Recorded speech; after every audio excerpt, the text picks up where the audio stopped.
Olá, meus amores, tudo bem com vocês? Comigo está tudo bem, graças a Deus, né? Vamos dar início a mais uma aula, certo? Na aula de hoje nós vamos iniciar o conteúdo, o estudo, na verdade, das frações, os tipos de frações, certo? É uma continuação de um vídeo anterior que vocês já assistiram sobre frações. E agora nós vamos ver os tipos de frações, certo?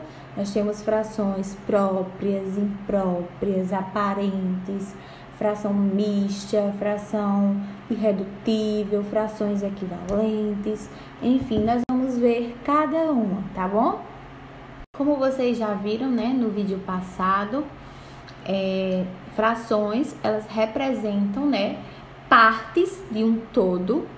E na matemática também elas representam uma divisão. Se são partes de um todo, isso quer dizer que é uma divisão, né? Nós vimos que o número que fica em cima é chamado de numerador, o que fica embaixo é chamado de denominador. O denominador, ele denomina a quantidade total de partes que o inteiro foi dividido, e o numerador, ele nos numera a quantidade de partes que eu estou representando, que eu estou usando, e vai depender muito do contexto, da pergunta, enfim, do que eu estou trabalhando naquele momento, certo? E nós temos alguns tipos de frações a serem trabalhados, a ser vistos, ser conhecidos, certo? O primeiro tipo de fração que eu vou falar aqui com vocês são as frações próprias, certo? Próprias. São aquelas frações em que o numerador é menor que o denominador. Ou seja, 1/2, 2/3, 3/8, 9/15. Todas aquelas frações em que o numerador ele é menor que o denominador, elas são chamadas de próprias, certo? E elas sempre vão resultar, gente, em um número decimal sem parte inteira, certo? A parte inteira sempre vai ser zero, por exemplo, 0,5, 0,7 e assim por diante, porque o de cima sempre é menor. Então é isso, as frações próprias, né, são aquelas em que o numerador é menor que o denominador, tá bom? Frações impróprias são aquelas onde o numerador é maior que o denominador, certo? E o resultado delas sempre vai ter, ou vai ser só um número inteiro, ou vai ter a parte inteira e a parte decimal, certo? Por exemplo, 8/3. O número de cima é maior que o de baixo, então ela é imprópria. 10/5. O número de cima é maior que o de baixo, então é imprópria. 9/2, 7/4. Então, sempre que o numerador for maior, ela é imprópria, certo? As frações aparentes são aquelas onde o numerador, o número de cima, ele é múltiplo do denominador. Ou seja, é aquela fração onde a divisão, ela resulta exatamente em um número inteiro. Por exemplo, 10/5. 10, se eu for dividir 10 por 5, para ter o número, a representação da fração, né, em forma decimal, 10 dividido por 5 vai dar 2, exatamente 2. Inteiro, não tem partes decimais, né? Então, as frações aparentes são aquelas onde o numerador é múltiplo do denominador, porque a gente consegue dividir exatamente, fica uma divisão exata, sem partes decimais. Aí vocês me perguntam, mas 10/5 também é fração imprópria, porque o 10 é maior que o 5, né? Sim, também é imprópria. Gente, todas as frações impróprias, aliás, todas as frações aparentes, elas são também impróprias, certo? Porque sempre que a gente tiver uma fração aparente, isso quer dizer que o número de cima, ele sempre vai ser maior que o de baixo, para poder resultar numa divisão exata. Então, todas as frações aparentes são impróprias também. Agora, nem todas as impróprias são aparentes. A gente tem que saber diferenciar aí, certo? Por exemplo, 10 quintos, ela é imprópria e ela é aparente. Mas 9 quintos, por exemplo, ela é imprópria, mas não é aparente, certo? Temos também as frações mistas, que eu também falei no vídeo passado, que são aquelas, né, que tem uma parte inteira e uma parte decimal. Por exemplo, 2 inteiros e 1 meio é uma fração mista. E ela representa ali para mim uma parte inteira e uma parte decimal. 2 inteiros, né, e 1 meio. Então, essas são as frações mistas, certo? Na forma mista. E as frações, quando elas estão na sua forma mista, gente, elas são frações impróprias também, certo? Por que, professora, elas são frações impróprias? Elas representam, na verdade, frações impróprias. Porque as frações impróprias são aquelas onde o numerador é maior que o denominador, ou seja, sempre vai ter uma parte inteira. Então, a fração, na verdade, a forma mista, na verdade, não é um tipo de fração, é uma forma diferente de ser representada. Porque a parte inteira, ela está separada da parte decimal, certo? A diferença é essa. Temos também as frações equivalentes, certo?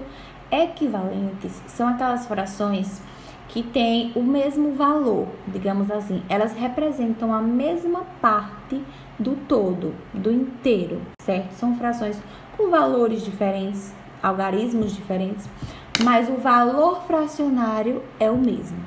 E para que a gente descubra se uma fração ela é equivalente à outra, ela representa o mesmo valor fracionário que a outra, a gente vai fazer uma multiplicação cruzada. Como assim, professora? Multiplicação cruzada. Multiplicação em x. O numerador de um vezes o denominador da outra, o numerador de uma vezes o denominador da outra. Um exemplo bacana para vocês entenderem que são frações equivalentes é isso aqui. Estão vendo? São 3 figuras, elas são do mesmo tamanho, exatamente com as mesmas dimensões. Se vocês observarem, gente, essa parte pintada, esqueçam essas divisões, faz de conta que não tem essas divisões, tem só, né, o retângulo maior e as partes pintadas. Se vocês analisarem, a representação gráfica dela é a mesma. Elas estão na mesma divisão, a parte pintada vermelha, todas iguaizinhas, estão vendo? Pronto, é isso aí. A representação fracionária é a mesma, certo? Agora, se vocês forem observar a representação gráfica dela realmente dividida, digamos que aqui são barras de chocolate exatamente iguais. Na primeira figura, eu dividi ela em 2 partes e fiquei com a metade. Ok? Na segunda figura, eu dividi em 4 partes, peguei 2 e dei para minha irmã. Na terceira figura, a mesma barra, eu dividi em 8 partes, peguei 4 partes e dei para minha prima. Se vocês forem observar, tanto eu quanto a minha irmã e a minha prima ficamos com a mesma quantidade de chocolate. A única diferença foi que eu parti em quantidades diferentes. Agora, as representações fracionárias, né, numeração que eu falo, ficou diferente porque eu dividi em partes diferentes cada uma. Então, se a primeira eu só dividi em 2, isso quer dizer que o denominador vai ser 2. E como eu peguei uma, o numerador vai ser 1, né? Se a segunda eu dividi em 4, então o denominador já não é mais 2, agora vai ser 4, porque eu dividi em 4. E eu peguei 2, então é 2/4. E se a terceira eu dividi em 8, o denominador será 8.